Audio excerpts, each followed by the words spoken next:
The question is, will Formula One look to go green in the near future, given that in the Isle of Man, they've just had the first green TT race? Yeah, I think that for the manufacturers that are still involved in Formula One, they're definitely keen to push the green technology because, you know, although Formula One is partly a technology development business for them, mainly it's a marketing strategy to be involved in Formula One. And so for someone like Mercedes-Benz, they want to have CARES, which is this energy recovery system that was used last year, which is not being used this year. They want that to be part of Formula One racing because it's, you know, clearly it's going to be more and more important to the consumers to buy cars which are more cost effective to operate and are cleaner energy. And you know, we have to find a way of moving away from our reliance on oil and petrol. So I think it will become a bigger part of Formula One racing in the future. How long will it be until we have a complete electric Grand Prix car? I can't possibly, you know, predict that. But I think it's inevitable that there will be more you know, reusable parts and just it has to reflect the world we live in. You know, you cannot just operate as a sport which is, you know, technology development which is not relevant to the world that we live in. So I definitely think that we'll see more and more green events in the future. The CARES is the first step. I think the second step from Bridgestone was to paint a green stripe on the side of the tyre. So that was their attempt at going green. But they've got to go a bit further than that. Next question. Two questions. I'm going to be really greedy. Okay, go ahead. The first one is, do you think Webber might win this year? As you can tell, I'm an Aussie, so I've got to ask the Aussie question. And the second one is, do you think Ayrton Senna could have been better than Schumacher if he had have not, you know, tragically passed away? Yeah, well, obviously there are two opinion questions rather than, you know, factual answers that I can give to you, but I do think that Senna was a faster driver than Schumacher, but what I think that Schumacher has brought is not that he was that much quicker than the opposition, but I think he brought a level of professionalism to his fitness, a professionalism to the way he worked with the team, the way he engaged with Ferrari during that period was just on a level that we'd not seen before. You know, Ayrton was obviously an incredibly fast driver, very committed, but he would leave after the last Grand Prix and spend 3-4 months in Brazil. You know, that was his way of unwinding from the risks of Grand Prix racing. So he wasn't engaged with the team in the same way that Michael was with Ferrari.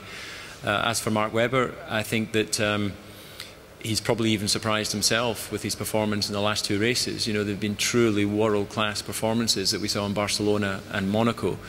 The only guy that really stands in his way is Sebastian Vettel, his young German teammate. But based on the last two races, there's no reason why he can't win the championship. Thank you very much. Okay. Would anyone like to ask another question? Yes. Thank you. Have you ever thought of trying yourself in another sport? Mentioning Red Bull, there is the Air Race, yeah, which is about flying planes. Yeah. Have you ever thought of trying something like that? At the moment, I haven't really thought. I've been up in one of the Air Race aircraft, but as I mentioned earlier, I was in a plane crash in 2000, so I'm a bit of a nervous flyer, quite frankly. I think the next time I have a crash, I won't be so lucky as to walk out. So. Yeah, that would probably be the last one of the sports I would choose from Red Bull. But I think as a hobby, you know, it's nice to try skiing, it's nice to try motorbikes, it's nice to try all of these different things. You know, I actually started in motocross when I was a kid, but I broke my arm once, my collarbone twice, and then my mother said, okay, four wheels is going to be safer for you than 2 wheels. So I think it's very difficult to just do other sports as a hobby and then presume that you can become a professional in that field. Michael Schumacher tried motorbikes after Formula One, and he actually cracked a bone in his neck, and you know, could have been much more severe. So then he's come back to Formula One. But you know, I'm a sports fan. I love watching sports, and I love the sort of the importance of different sports, how they affect different countries and different nations. You know, we just had the ice hockey finals, and obviously for Czech Republic that was a hugely important event. You know, ice hockey is not as big and as popular in the UK. You know, it's huge in North America and America, but in other European countries it's not so popular. But you know, every country has its particular sport that it's really into, and I've had the chance through being a sportsman to meet so many other different sports people and realise that we're not so different. You know, the commitment that you need, the focus that you need for your sport, how many years you've been doing it, the family commitment that you need to have the opportunity to compete at the highest level is huge.